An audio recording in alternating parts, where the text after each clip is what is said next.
Oh, hey, welcome back to the Tim Weichselbaum Show. This is episode 30.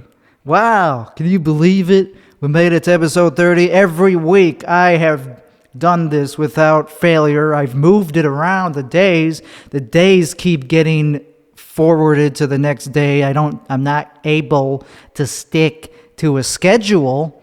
That's something I'm just not capable of doing in any facet of my life, even with things that are just set in stone, like garbage day. I don't follow that. I don't subscribe to garbage day every week. It's on Tuesday. It's coming up. Today's Monday. It's 2 a.m. I'm recording this at 2 a.m., 2:20 in the a.m. on Monday morning. And sometimes I just don't take out my garbage cans. And sometimes I don't have to, because I don't generate that much garbage. I am a green person. I'm carbon neutral. I don't make the environment worse. I have no kids. You're welcome. I'm more green than a lot of people on the left that believe in global warming and that believe it's a problem that we need to do something about.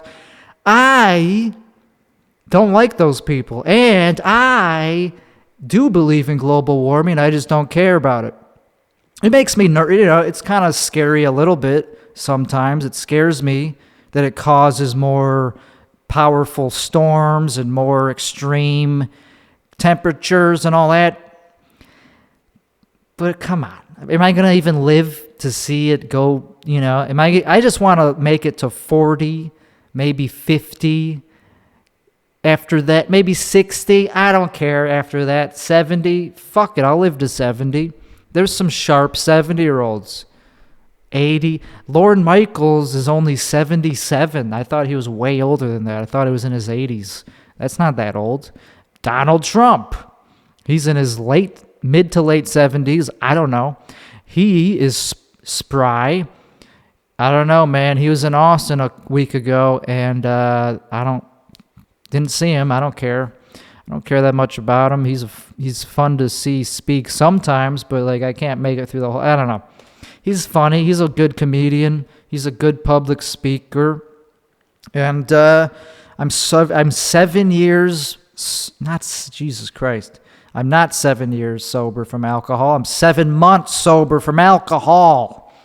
And I guess I don't know. I started this podcast right after stopping the alcoholic consumption of alcohol.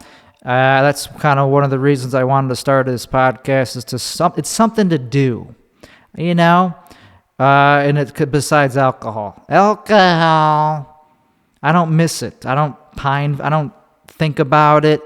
I don't crave it. I don't miss spending money on it. It's a really good revenue maker for places that I go a lot, like comedy clubs. I don't miss it at all, man. It's garbage. It just makes you say things you shouldn't say. It makes you more confident sometimes, but also I'd rather learn how to be confident without it, man. I've done sets that I was nervous for, and I've used alcohol to try to get less nervous for them. And it doesn't help all the time, because if you're not funny, if you're not going to be funny with alcohol can open you up to be funnier if you already have it inside you, but it's not going to make you funnier if you're just not funny. It's just not. It'll make you madder. It'll make you darker. That's a guarantee. It makes you nicer to people. Makes you want to talk to people that you would normally never want to talk to. And I don't like that about it, because I don't really need to talk to everyone. I don't really like that about it. I was at a comedy club in the backyard, which is the only reason to go there, just to hang out, I guess. And I did a mic, but whatever. And this person started talking to me who was very drunk, and he shook my hand, which I hate. I don't like handshakes. I don't like spreading germs.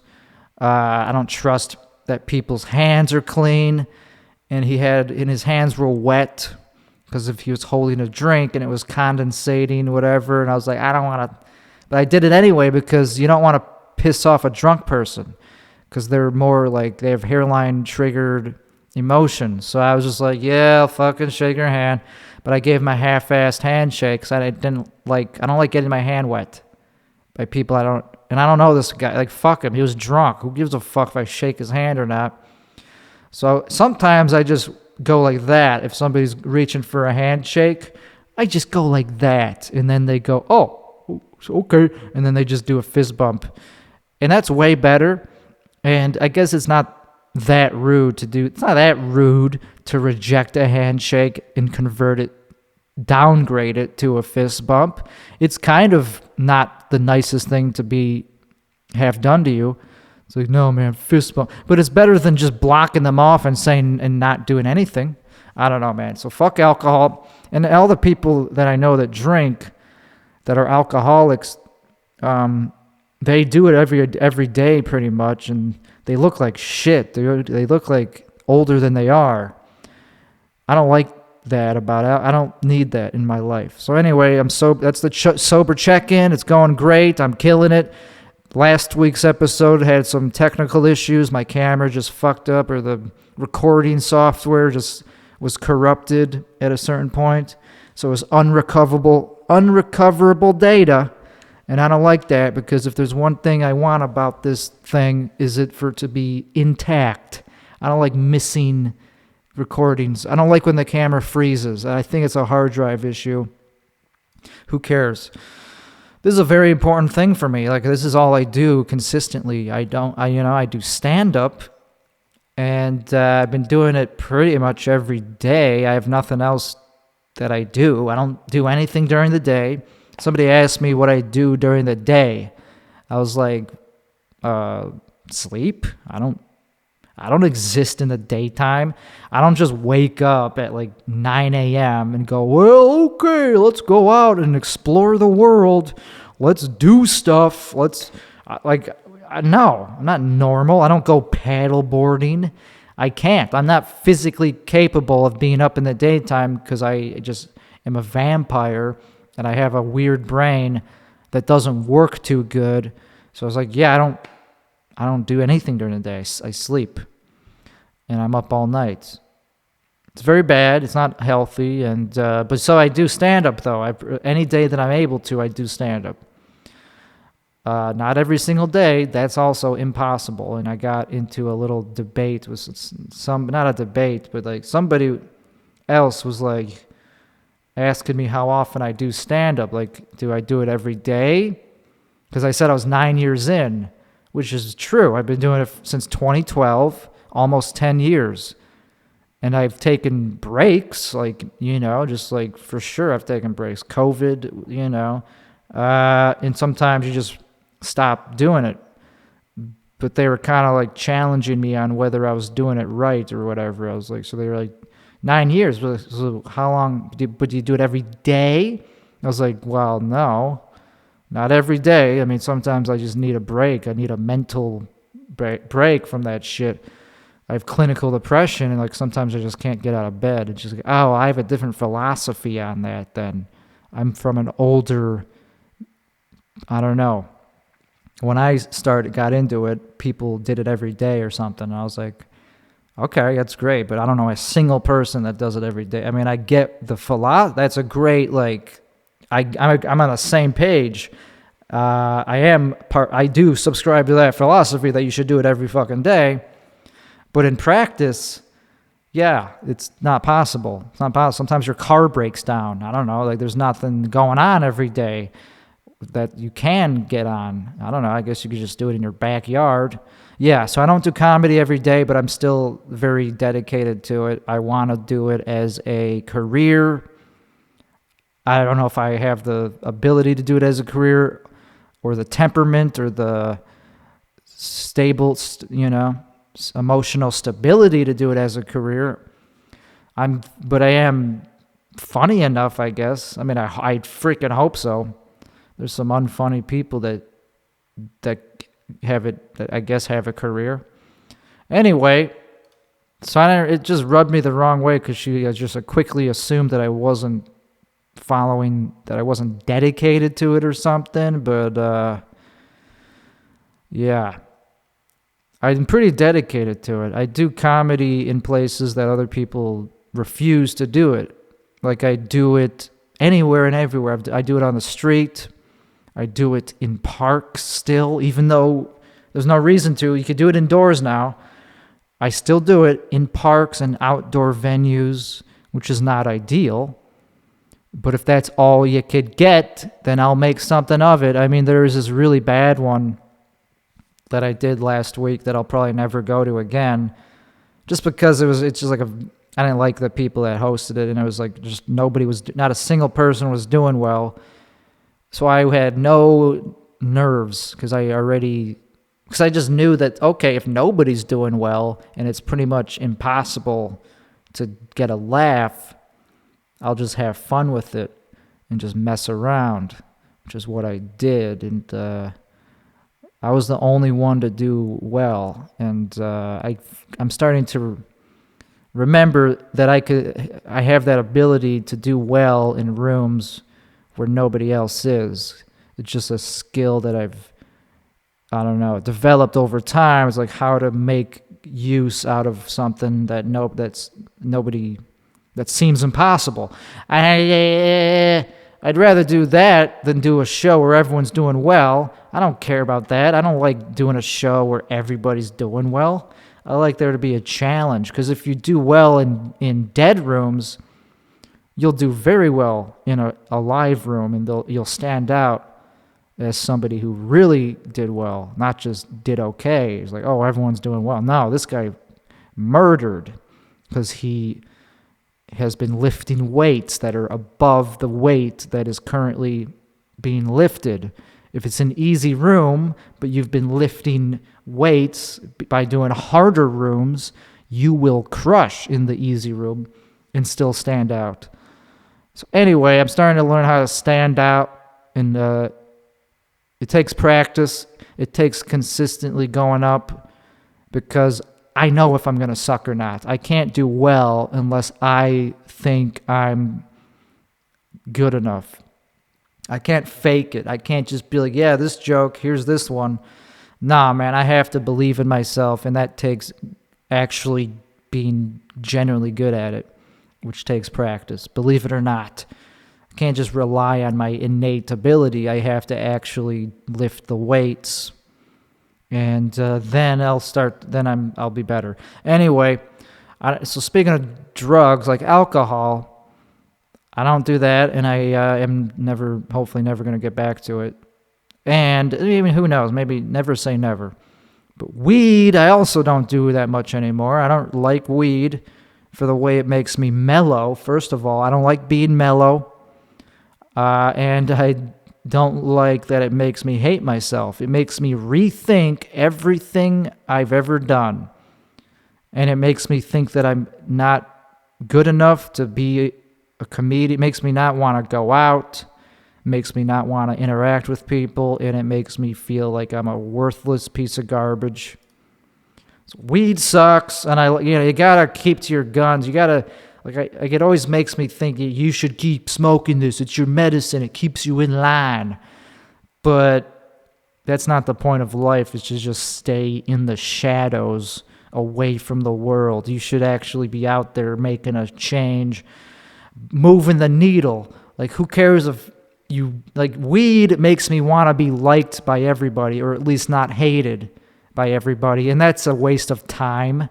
Who gives a shit if somebody hates me? I like that. I like kind of that if people don't like me, because, I don't know, it's fun. So you gotta just not listen to that inner monologue or dialogue. You just gotta live life. That's just part of it. The reason Louis C.K. got canceled is not because he did anything wrong. It's because he was too famous for his own good. It's just a nature of the universe, of nature of humanity, is that anytime somebody's doing so well on a totem, like their status is just super high, Something has to happen. Something's got to give, because people get jealous, and it's just part of, group think to be like, no, we got to do something about it. I don't know. I mean, I knew it was coming before the allegations came out. I knew that he was too famous. He was too mainstream. Like, as funny as he is, he shouldn't be that popular. Like, he's the funniest comedian in the world, but that don't mean that everybody should celebrate him. So I just knew that was coming. I don't know, man. So it's just, and people are afraid of being canceled who aren't even famous, that aren't even successful at all. Like, they have some, I don't even know if you could call it success, but like, I can think of one comic who was afraid of being on a podcast with another comic that is more controversial. He was afraid of getting canceled by going on the podcast. It's like, you're not even successful yet. You've been on a few shows here. You get put up on shows here and there, local shows. Is that it? That's what you're afraid of being canceled from? Open mics and like locally run shows? Yeah, that seems kind of pointless and like makes me not respect them as much. It's like, you shouldn't be afraid of getting canceled. You should be afraid of you should be afraid of being an amateur. You should be afraid of staying where you are. That's way more scary than cancellation, is not being good enough to be canceled. That's what sucks. That's what you should be complaining about. You should be like, I wish I was cancelable. You should raise the stakes. I don't know, that's like not having a career in the first place is what I'm afraid of. As I get older, it's like, oh, I'm getting gray hairs and I don't have a career. That is scary to me. The cancellation shit is bound to happen whether you like it or not, whether you do anything. You could be the safest guy in the world. If you have success, there's going to be jealous bitches that will make shit up about you. Elon Musk, same thing. I don't know if what he did actually happened or not. It doesn't seem relevant. It doesn't matter. I mean, it happens. People take their dick out. And he is a very famous, successful person. And, like, of course, people are going to turn on him. They already have been. I mean, is he going to stop doing what he's doing? I highly doubt it. I don't think he's motivated or demotivated by cancel culture. I think he just wants to be he's a motivated person in general. Gotta not let society dictate your behavior to some regard. I mean, as long as your behavior isn't hurting anybody, then don't listen to what society says. Because telling jokes is all I'm trying to do. And if society doesn't like that, fuck them, because I don't care. Even if somebody gets offended by a joke, which they will, and they should, to be honest. Some of my jokes are so fucked up that I feel kind of like, damn, was that hate speech that I just did? It was funny though, but yeah, I guess if you're talking shit about a specific group of people, I guess that is technically hate speech, but also it's funny though. It was funny. So it's a conundrum. Puts me in a tough spot because I don't want to be considered like a hate speaker, but I kind of am. It's kind of what I'm doing up there sometimes. It's fun. Other people do it too. I don't know. I do it. So that is a sketchy place to be when it comes to having trying to be a professional comedian. If you do hateful jokes, then it's hard to advertise yourself. It's like, hey man, I see that you run a show. Well, I would be perfect for it. What do you think? I do jokes about how I don't like people of specific races, ethnicities, and gender, and sexual orientation. What do you think? Would I be good for your show? Yeah, so that's why I don't really put myself out there too much. I let people come to me. Anyone could message me at any time on Instagram. I check every message. I don't care. No one's ever said anything mean to me on there. And I've never been booed off stage, which I find kind of not insult. I just find that to mean that I'm not working hard enough to insult people. I feel like I am being too diplomatic consider that I've never been booed off stage. I guess because I don't do enough shows. If I did shows that had a real audience, I would get booed off stage. I don't know. I try to ride the line. I don't try to insult people. Like if I do a joke that was edgy, I usually do something to show that I was just kidding. Like I smile. But also sometimes I'm not kidding. Sometimes I actually do mean the joke, but it's just still funny. And I smile to show that I know that it's edgy. But hey, it's okay to hate. It's okay to be a little hateful.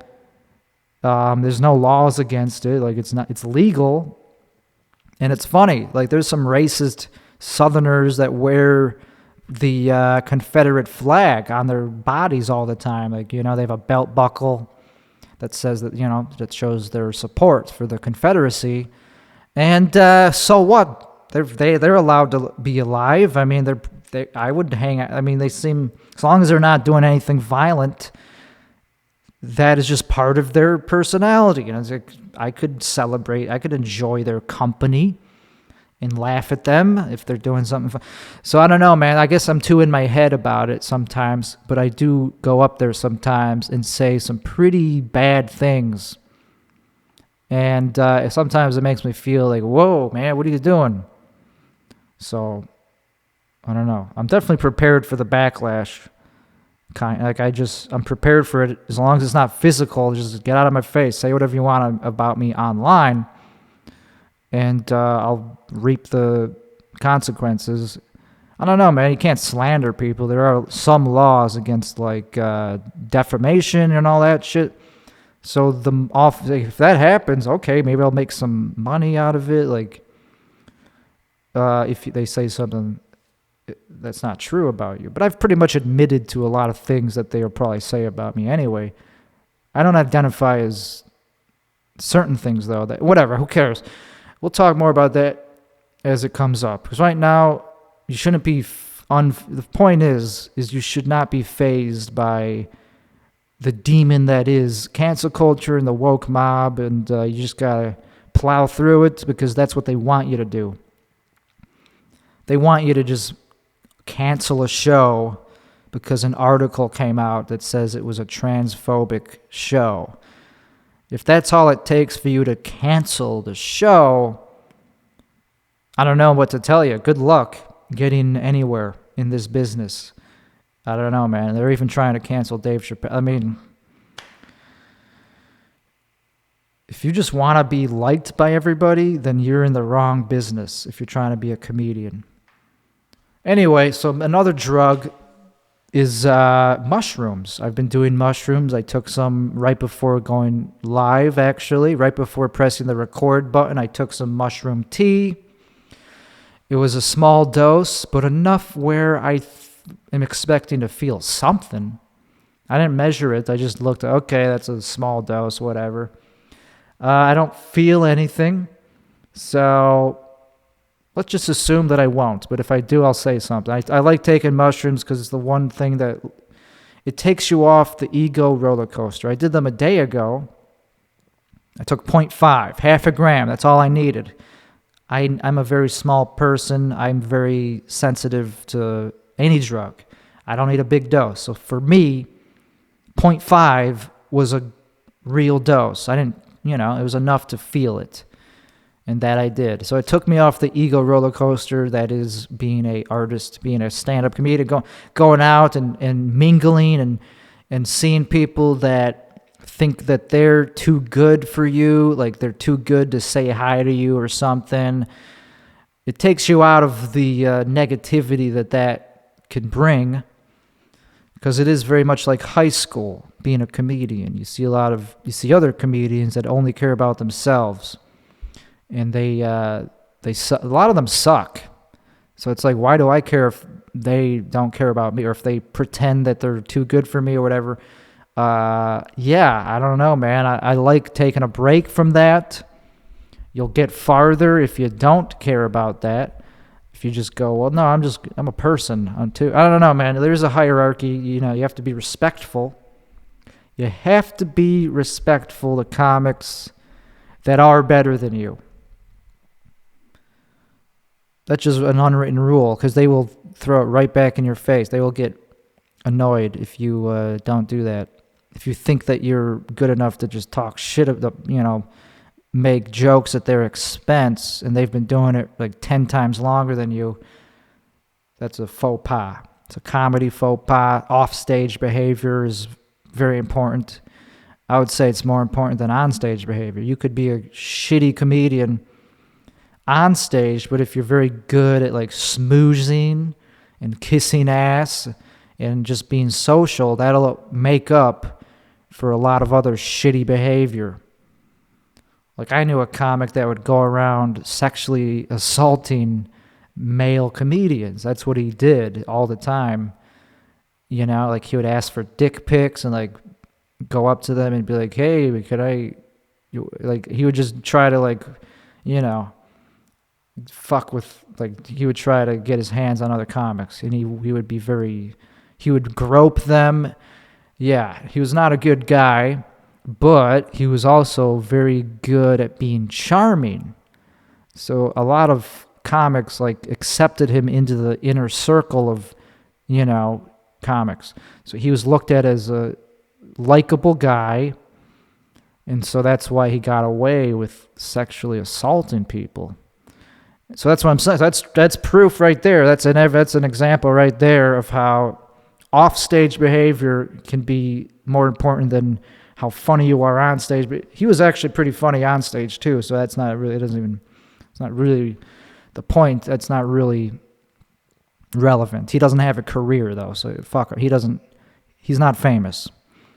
I don't think he's doing well in comedy. But the point is if you are charming and a kiss ass and likable, you will get far. If you're not likable and just funny, people will definitely take note that you're funny, and they will talk about you as someone who's funny. But that's it. It ends there. They won't help you out with your career. You're on your own if you're unlikable. And I don't like kiss asses.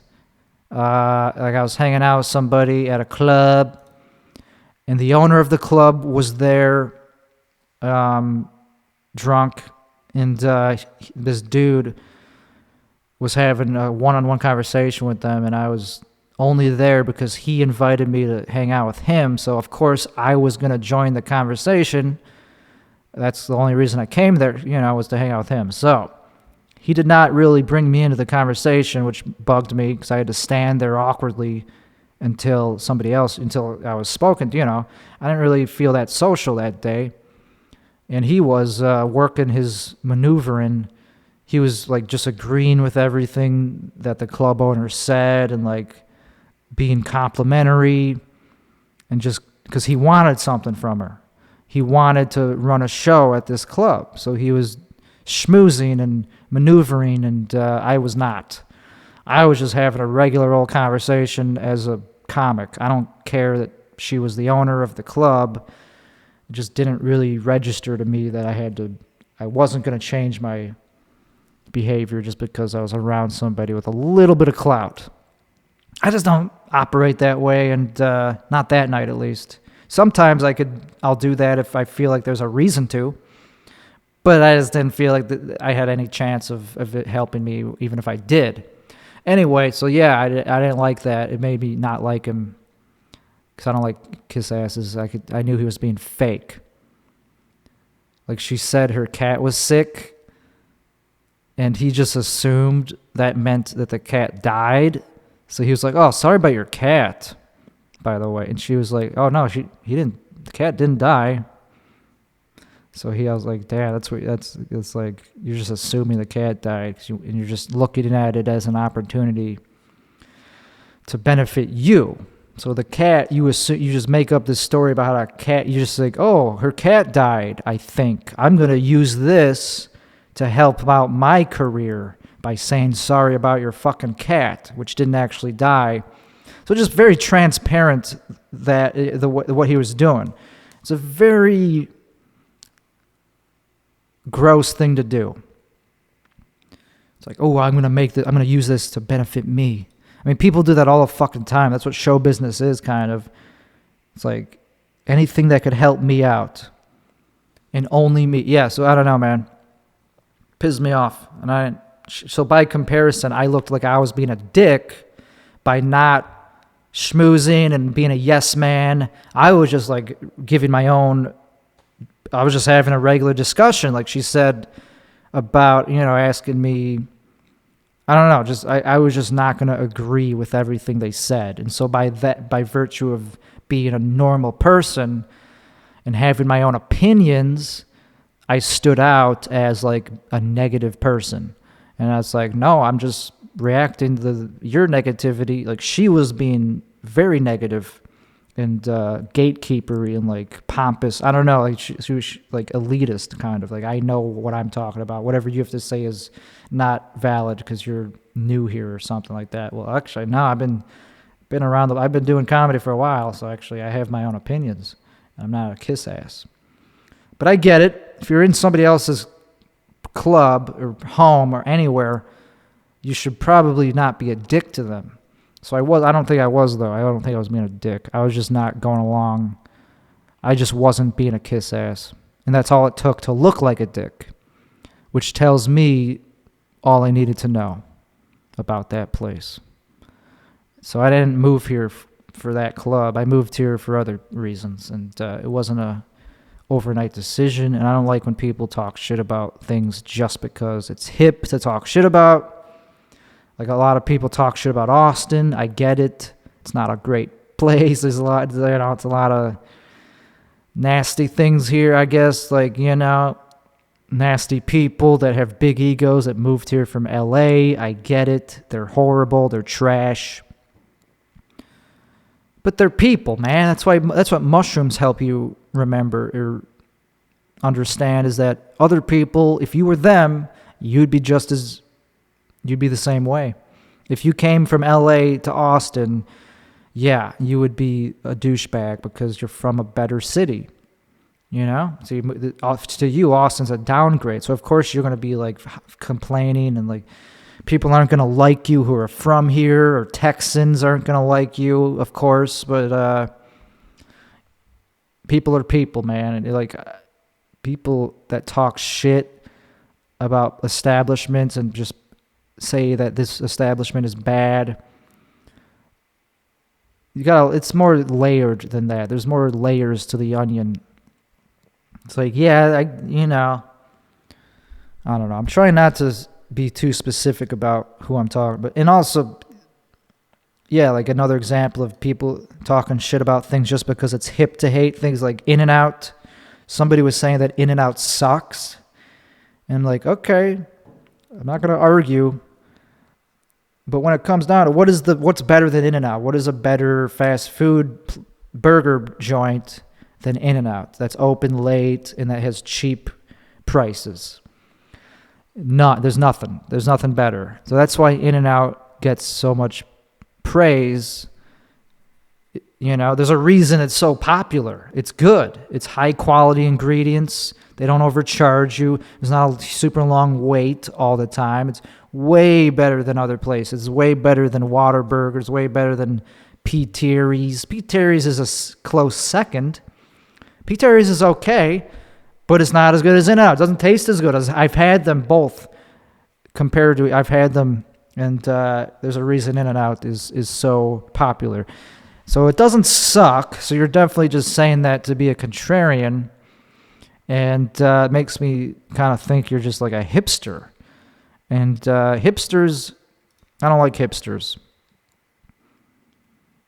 Yeah, like if you're going to have an opinion, why not have it be based on truth instead of just being based on not going along with other opinions? My opinion is based, that's what hipsters do. They go, well, my opinion is based on not what other people like, what nobody likes.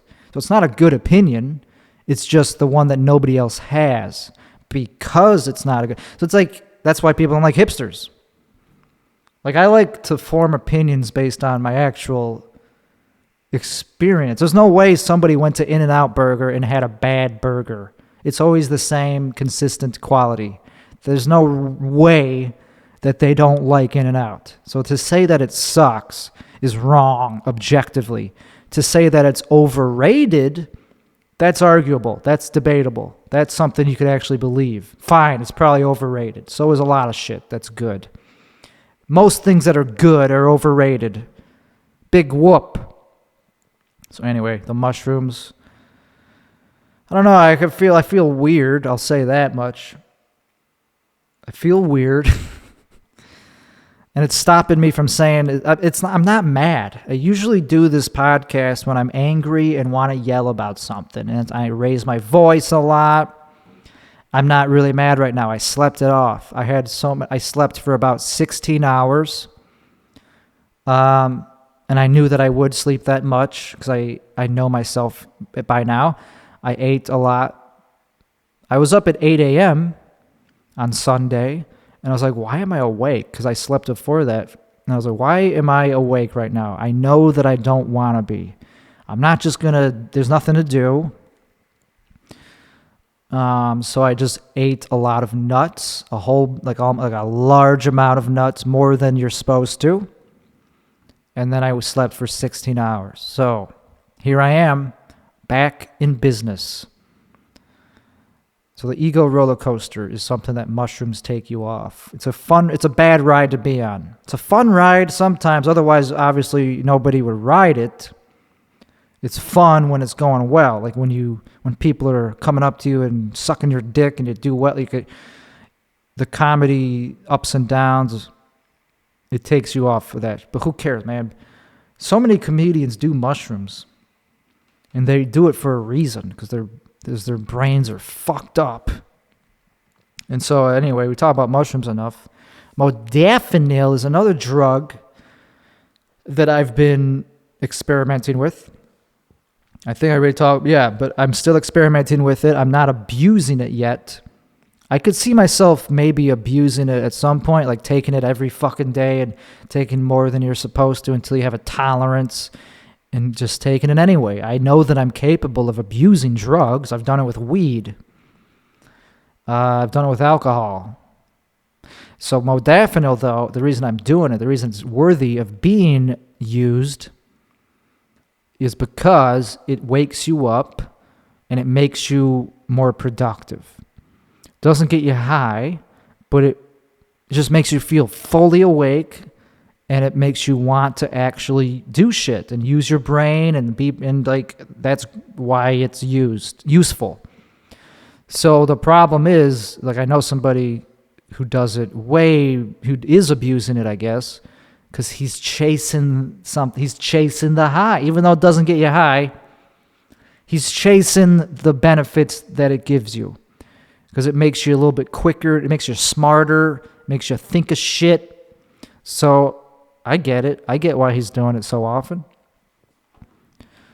But it's a lesson to be learned is like, okay, you don't need to take it every day. Don't take it every fucking day. Let your system process it. But anyway, it is a good drug though. Okay. So speaking of sleep, I'm still mental. I don't like being mentally ill. It's not fun to be that. A lot of comics are mentally ill. A lot of comics suck at comedy, but I don't know. Who cares? I don't like when I just use comedy as a thing to do because I'm mentally ill. Like I like to actually try to entertain other people, not just go up there just because it's the only chance I have to feel some interaction with other people. But I am mentally ill, and it's not a fun life. But I think I'm doing okay. Considering I could take, I take mushrooms, and if you're mentally ill, they will show you your problems face to face. You'll become very aware of what you're struggling with. And I could take mushies, and all they do is make me want to be nice to people and to enjoy the present and not take things for granted. But the reason I need to take them sometimes as medicine is because normally, now that I'm off weed and off alcohol, I'm actually dealing with my real problems that are of depression. So I go to sleep and I dream all night and I have recurring dreams, and I am not a fan. And it just tells me that there's something going on in my brain that's not being solved, because I have recurring dreams about the same topic. It's not the same exact dream, but it's the same theme. It's the same occurrence. Every time I sleep, I dream that I have a house or an apartment that's new and that has a bunch of extra rooms that I didn't know about. That's it. I just go, oh, I also have this room. Oh, that's cool. That's cool. I wonder what I'll do with this. This could be I could record music in here or something. That's it. That's the recurring topic, is discovering extra rooms in my house. I don't know. I think I Googled it once, and it said that means, I forgot what it meant. It said it was a positive meaning, but I don't like it. I'm sick of having the same dream every night, and it's fucked up. And I'm not angry about it. It's just weird. I looked into therapy, but it's like, that's as far as I got. I got as far as looking into it. It's a very challenging thing, because you need you want somebody that's actually going to help. Anyway, and I am going through an identity crisis with my stage name still. Like, I don't like going up as Tim Weichselbaum, and I definitely don't like going up as Timmy Gusto. It's so, anytime I hear it, I fucking get mad. I cringe. I go, ugh, that's what I'm going up as. But other times I go, well, it is not bad. It's not like it's a bad name. It's just that you don't like it. Other people don't care. Nobody's really told me not to use it. So I guess I'll try to keep using it. I'm probably going to sign up as Timmy Gusto. Yeah, I don't like it. I don't like it. It's not who I am. It's like a character. It's too particular of a character for me to enjoy using it, because I don't always do the Italian douchebag character. I only do that sometimes. Sometimes I'm more relatable. Anyway, I might use it, though, to sign up for Kill Tony again. Because my real name, I might just use my real name, but I feel like my chances of getting pulled are higher if I don't use my real name, because I think they go through it and narrow it down to who's going to be in the fucking hat or whatever, in the bucket. Because anytime a woman shows up, they always get up. So obviously they're doing something behind the scenes to narrow it down. Okay, who's going to actually make it into the bucket? So I don't fucking know, man. I kind of want to use my real name, though, because it is always going to be my name. Anyway, that's a boring thing to talk about, but it's true. I'm going through, I don't like having multiple names. I just want to have one that I could start building a brand off of and actually get credits on. You want to be always changing your name. Well, I have other things to worry about, though. I have much bigger issues than my name. You know, man? Just focus on being funny and not being a douchebag. You'll get in. That's what Bill Burr says. Don't be an asshole. Keep your head down. You'll get in. And I do dangerous comedy, though. I do dangerous comedy. I already kind of talked about that. But, like, it's... Some people get it, though, so that's all that matters. But I don't try to get up on any show. Like, if it's a show run by vegans, lefties, like super progressive communist types that hate men and only, that cater to that type of mindset as opposed to just whatever's funny, that's not really the type of thing I'm trying to be a part of. I'm not trying to be a part of the woke Olympics. I'm not an athlete in the woke Olympics. I'm just a funny dude who wants to be funny and get whatever comes with that. So I don't apply to everything. Like, I didn't apply to the funniest person in an Austin contest. One, because it costs money, I think, and I don't want to spend money on something that is going to pay zero dividends. And two, I don't care. I already know I'm one of the funniest people here. I don't need other people to tell me that I am. So it's a scam. It's like, okay, it's a way to make money is all it is. It's a way to abuse. A better word is, what's the best word? Take advantage of, find a vulnerability and exploit is the word I'm looking for. All a comedy festival is a way to exploit people who want validation. It's a way to profit off them, especially if you call it funniest person. That is a very exploitative phrase. It's a very, to call it that, you're definitely exploiting people who want to be called the funniest person. And like, I don't give a fuck. I already know I'm funny. I don't need validation like that. I would like money. That's what I want right now, is income from that'd be amazing to have income from comedy, because then you really don't have to give a fuck about credits. But you need credits to get there. Credits help, whatever. It's all a fucking game. Show business is a game. And I don't like playing it, but you have to if you want to be a part of it. It's fucking disgusting. That's all I got to say about it. It's just fucking disgusting, man. I'm going to always do open mics, though. Like, because you need to do it every day or as close as possible. You need to lift the weights to remember how to do it, so you don't go up there with, like, knots in your stomach, butterflies in your stomach. You want to go up there being with the feeling of, like, I'm funny, I could do this, and you got to have fun up there. You should have fun up there. You don't always have to have fun. If you're so funny that your jokes are so rigidly planned out and practiced and rehearsed, then okay, that's not going to be fun. But you could still get laughs if you're working out material that you've already done a million times and you're just doing it to do the job. That ain't fun. That's very rarely going to be fun. But you could still be funny. So it's not a rule that's set in stone that you have to have fun, but you should. If you're just working out new material, it just helps for me to enjoy myself. Otherwise, what am I doing it for if I don't even like the job? Isn't the whole point of being an artist because it's better than working a real job? So I would hope that I enjoy it a little bit in general. And I try to make it enjoyable even at mics.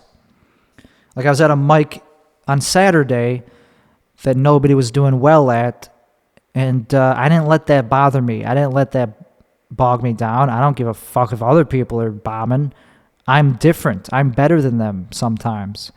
I'm better than them, not just, by sometimes I mean yesterday. The day I'm talking about happened to be when I was like, oh, I know how to do this. And so I knew how to do it. So it was more fun. I actually had fun and was one of the only people to do well. And it's possible to do that. Even with edgy jokes, whatever. People just want to see something. They want to see somebody who's not afraid of being up there. They're not going to fucking enjoy that. They're going to be uncomfortable if the person they're watching is more uncomfortable than them. You should be more comfortable on stage than off stage. You should be like, this is where I am, this is my home. You should pretend that you own the entire venue when you're on stage. And you'll do, there's a balance, though, obviously, of being a douchebag and whatever, man. I'm losing the ability to form words. So I had another dream. Not really. I'm still able to talk perfectly fine. I don't really know if the mushrooms are kicking in, but I don't really care. It's not worth talking about. It makes the podcast boring. Deep dish pizza. Had a dream about that. That's the one thing I miss about Chicago is the pizza, man. The pizza here sucks. Maybe there's some good places, but I wouldn't know because I don't eat pizza anymore. Pizza is the easiest way to get fat. I love pizza. I could eat a whole 12-incher. Well, 12 inches. I could eat more than that. I could eat a 20-incher. No problem. And my favorite pizza place is Lou Malnati's, and they don't have it here. It's only in Chicagoland. And so I had a dream about that. Had a dream that I was at a comedy show, and they had this shitty pizza that everyone was talking shit about. It's like, man, this pizza, it's deceiving. Like, it looks like pizza, tastes like garbage. And so I ordered Lou Malnati's, even though I was in Texas, which is a completely different part of the country. And I somehow was able to get it delivered that night, still warm. So I was like, I'm going to guard this with my life. And I felt like I was giving something very valuable to the room. I felt very important, and like I saved the day by bringing the Lou Malnati's deep dish pizza. And people talk shit about deep dish. They go, it's not pizza, man. It's not good. Well, other people like it. Okay, that's your opinion. I love it. I'm not in a very passionate mood right now, either good or I'm not hateful. I'm not angry because it's boring. I don't have an ego right now because like even last night or 2 nights ago, whatever, I was at a show and I didn't say anything mean to anybody. I hosted an open mic, and that was a good time to host an open mic because I had no ego. I kind of did. Of course, I still kind of did. Like people were afraid to come up to me to sign up for it. It's like, I get it. I've been afraid to go up to people like that. I get it. But you're not going to get up. I mean, you got to, like, the reason it bugged me is because they were in my face. Like, they knew that I had the list, but they still didn't say anything. They were like they were in my periphery. They were in front of me. They're just looking at me and like, okay, you're not going to say anything. So I had to say something. Do you want to sign up? And that bugs me that they're that autistic that I had to be the one to ask them if they wanted to sign up. It's like damn. Autism is a plague that we need to, I don't know if we need to fix it, but it is a plague in comedy. A lot of comedians have really severe autism, not just like, okay, oh, you're autistic, like a joke. No, they actually have it to the point where it detriments their social skills very much, like even worse than I thought was possible. And like some of them are very funny. Like they're funny. I know that they're funny people. I've seen like they're quick-witted and they have jokes. But off stage, they are a bore. And so I don't go up to them anymore. Like I've given up on them. Like I was like, yo man, you're funny. And then they just go, thank you. And then that's it. That's where the conversation ends. They don't reciprocate. They don't ask me about me. Like they don't really give me any reason to include to go up to them anymore. And it's like, I get it now. I get why people do that to me. It's because I don't provide them with any reason to. If I, that's just life. That's just how it goes. If you suck at talking to people, people aren't going to reward you in life and in your career. So you got to play the game. Got to learn how to play the game. Got to learn how to have good conversation. I don't know. I'm working on it. I'm better than some people at networking. I'm way worse than most. I'm so bad at networking, man. And I don't think I'll ever get better at it. Like Bobby Lee is a comedian that's flourishing and has a great, successful podcast and career, I guess. And he did not get that without a girl coming into his life and helping him get that and speaking for him and like motivating him to get off his ass and stop playing video games. So I'm very envious of him because that doesn't happen. That doesn't happen with every comedian. There's so many comedians that just never get anywhere, but that are funny because they don't have somebody advocating for them because they're too depressed or autistic or humble to do it themselves. And fuck humility. It doesn't get you anywhere in this business. It don't. I'm sorry. It don't. Humility is good for if you're a scientist, maybe. I don't even know if it's good for that. Humility is good for other things. Can't think of any examples. I think humility is good, but even in comedy, because it makes you better. If you think that you're not great all the time, yeah, you're probably going to get better. So it is good for comedy, but it's not good for show business. It don't help you none if you think you're not good enough to ask to be on a show or to submit to a show. It don't help you. So something that bugs me that comes up a lot in conversation because people are very interested in this is if I'm Jewish or not. People go, hey, are you Jewish? And I go, I'm half Jewish, because that's the answer. That's the truth. That's the most accurate way of answering that question. It's like, well, none at all. I'm not none at all. I'm half. And then they go, which side of the family, your mother or father's side, did it pass through? I go, my father's. They go, oh, then you're not Jewish. I go, well, it's nice talking to you. I'm never going to talk to you ever again. Because, yeah, that's a very obnoxious thing to tell somebody when you, A, don't know them, B, you think they never heard that before. Like, you think, and C, like, you're telling them what race they're not a part of.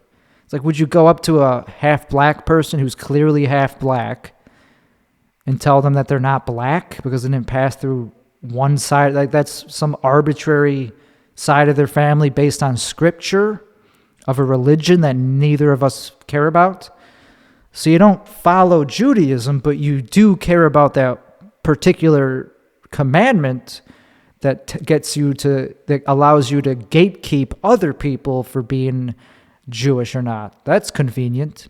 So you like to tell people what race they're not a part of, but you're not Jewish yourself and don't believe in it. That's interesting. So I don't know. It just offends me. It just pisses me off. It doesn't offend me. I mean, okay, it just makes me not like the person. I don't feel like, oh, I'm offended as a Jew. Like, I'm more anti-Semitic than most non-Jews, and I'm half Jewish.